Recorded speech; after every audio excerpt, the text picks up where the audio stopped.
Jumpa lagi bersama Cak Didik. Oke, langsung aja ya. Ini Cak Didik mau pasang gear pompa oli. Ini ada pasaknya. Jadi sebelum pasang gear ini ada pasak. Nah, dimasukkan di as pompa olinya itu. Ada lubangnya. Kemudian gear pumpnya ini udah jadi dibersihkan ya. Ini paskan gampang sekali sih, tinggal plug gitu aja. Karena di video sebelumnya kan Cak Didik udah pasang gear hub pompa oli yang di askruk ya. Nah, ini itu dari logam, dari besi, kemudian yang di pompa olinya ini dari plastik lah. Itu tidak ada masalah. Ini untuk biasanya sih rata-rata emang sengaja dari plastik ya, menghindari untuk agak tidak terlalu suaranya tidak terlalu kasar. Bisa untuk meredam. Oke, setelah terpasang gear pumpnya, gear pompa olinya, pasang ini ya, steer clipnya ya. Penguncinya ada pengunci steer clip seperti ring gitu. Ini pastikan ya bisa plug gitu ya dengan ininya apa, dengan jadi pasak dengan gear plastiknya ini harus plug, harus ada muncul di atasnya untuk masukkan steer clip ini lah. Ini kalau udah masuk steer clip ini hati-hati ya. Nah, gini aja ini harus masuk ini. Nah, ini harus pas press. Nah, kemudian tinggal oh ya, hati-hati ya, jangan sampai hilang ini. Ya ada sih, beli ada. Kalau sekarang sih mudah sekali. Tinggal tekan aja sama tang, klik, gitu aja. Oke, setelah ditekan sama tang ini pastikan ya. Pastikan tidak akan terlepas lah. Cak Didik coba sih Cak Didik istilahnya Cak Didik juga dengan kuku gini. Ah, ini oh enggak, ini enggak lepas. Ini istilahnya udah plek lah, udah plek.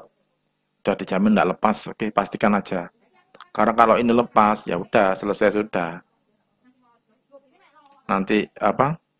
Sirklipnya bakal kemana-mana karena ini berputar kan. Oke lah. Setelah itu Cak Didik pasang ini drive gear ya. Drive gear bagian primer ini. Nah, pastikan pasaknya ini pasak di askruk ini udah plug ya, udah mentok sampai di bearing ya.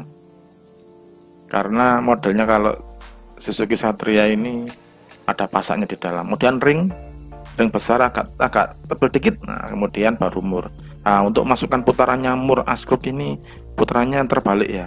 Ke kiri malah mengencangkan. Jadi berlawanan arah jarum jam itu malah mengencangkan. Biasanya kan itu malah mengendori ya.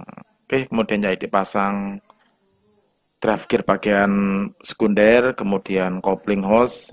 Sebelum coupling hose ada ring ya. Ringnya jadi akali pakai ring tembaga, kemudian ring lebar ini ring pengunci mur. Nah, ini wajib ada ya, meskipun penguncinya udah tidak terpakai tapi tetap terpasang. Oke. Oke, kemudian ada ringnya seperti ring cembung gitu ya, baru murnya masuk. Nah, ini ada ring cembung ini, baru murnya. Nah, kalau murnya ini jangan khawatir ya, kalau murnya ini normal sih. Jadi kalau untuk mengencangkan searah jarum jam, jadi nggak akan terbalik antara mur di coupling hose sama mur di askruk, nggak akan terbalik. Oke, jadi kencangkan pakai torsi wrench ya. Nah, pokoknya diketak itu udah kenceng lah. Jadi meskipun tidak coupling hose tidak ganjal masih bisa. Oke, langsung aja Cak Didik cek. Oke, sip ya, nggak ada kendala, nggak ada masalah.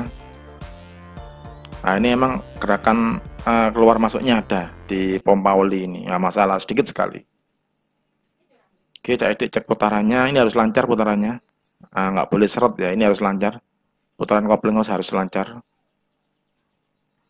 Nah, jadi coba gerakkan drive gear. Oke, drive gear lancar juga, nggak ada masalah ya. Oke, nggak ada masalah, lancar. Oke, lanjut. Setelah Cak Didik pasang, kencangkan mur di askruk dan di kopling, kemudian cek lagi ya. Jangan lupa jadi udah kencangkan ya, bagian baut yang di balancer udah jadi kencangkan, jadi semuanya udah kencang ini. Oke, jadi taruh di engine stand agar lebih mudah untuk pemasangannya. Oke, ini adalah plat kopling dan kampas kopling ya. Jadi udah bersihkan, udah jadi keringkan juga, kemudian silakan dikasih oli lagi ya. Jadi dikasih oli ini maksudnya harus tercelup dulu, karena nanti waktu awal mesin begitu mesin hidup ini udah terlumasi gitu loh, jadi nggak akan ada selip. Oke, saran Cak Edik sih tetap dilumasi rata ya, yang penting basah gitu aja. Usahakan pakai oli baru ya, karena habis overload kan pasti oli mesinnya ganti. Oke, jadi pastikan semua permukaan gesek di kampas kopling dan plat koplingnya terbasahi oleh oli mesin. Oke ya, udah jadi pastikan pasang langsung di kopling hose. Pasang kopling saat pasang platnya ini hati-hati ya. Jadi usahakan kalau memang yang menghadap atau yang menghadap itu adalah posisi tumpul menghadap sini semua. Jadi kalau posisi tumpulnya, kalau kebiasaan Cak Edik sih posisi tumpul menghadap ke dalam ya. Jadi masuk ini posisi tumpulnya Cak Edik masukkan ke dalam. Jadi posisi tumpul di plat kopling harus menghadapnya di dalam semua. Kalau emang ditaruh di luar semuanya enggak ada masalah. Tapi jangan sampai terbolak-balik ya. Nanti malah mempercepat keausan kampas koplingnya. Jadi plat kopling usahakan menghadapnya sama. Kalau tumpul di menghadap dalam, kalau tumpul menghadap di luar, ada masalah. Oke, ini adalah plat masih bagus ya. Jadi sih lihat kampasnya masih bagus, kampas koplingnya, plat koplingnya juga masih rata, nggak ada masalah sih. Itulah. Kampas koplingnya pun kelihatannya masih baru juga, masih ketebalannya masih bagus sesuai dengan standarnya ya, hanya berkurangnya 0,05 mili, nggak ada masalah. Jadi cek ini penekan ya, jadi ini kopling hose penekan kopling. Nah, jangan lupa astutnya terpasang ya, ini jadi pegang, ini adalah astutnya, jadi as penarik ya. Kalau biasanya kan sistem tekan atau sistem tarik ya.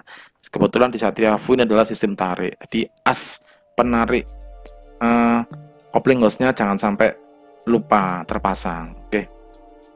Kemudian pasang berkopling. Kebetulan Cak Edik pakai punyanya Suzuki juga, Suzuki Smash ya. Agak lebih panjang dikit, agak lebih keras dikit. Kebetulan Cak Edik pakai ini miliknya Smash. Oke, next tinggal kencengin aja. Ini adalah Cak Edik pasang baut.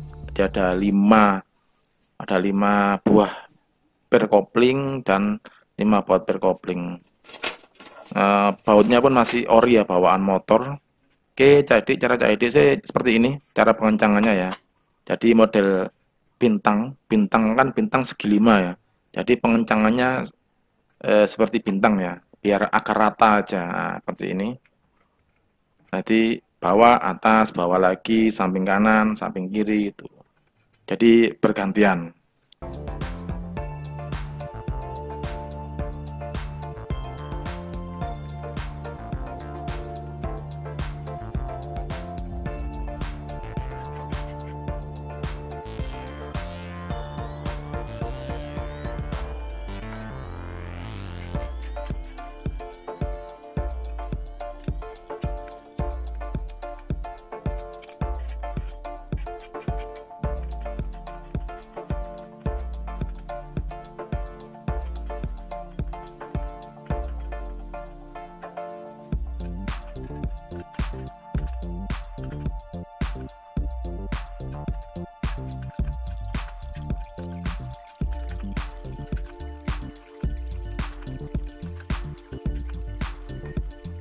Oke, setelah kopling terpasang, Cak Edik cek lagi ya. Jadi cek semuanya. Nah, ini kekocakannya drive gear, kekocakannya plat penekan. Cak Edik coba putar lagi, ada masalah. Oke, lanjut ya. Sampai jumpa lagi di video jadi berikutnya, masih di Satria FU Pro Up Stroke Up 3 mili.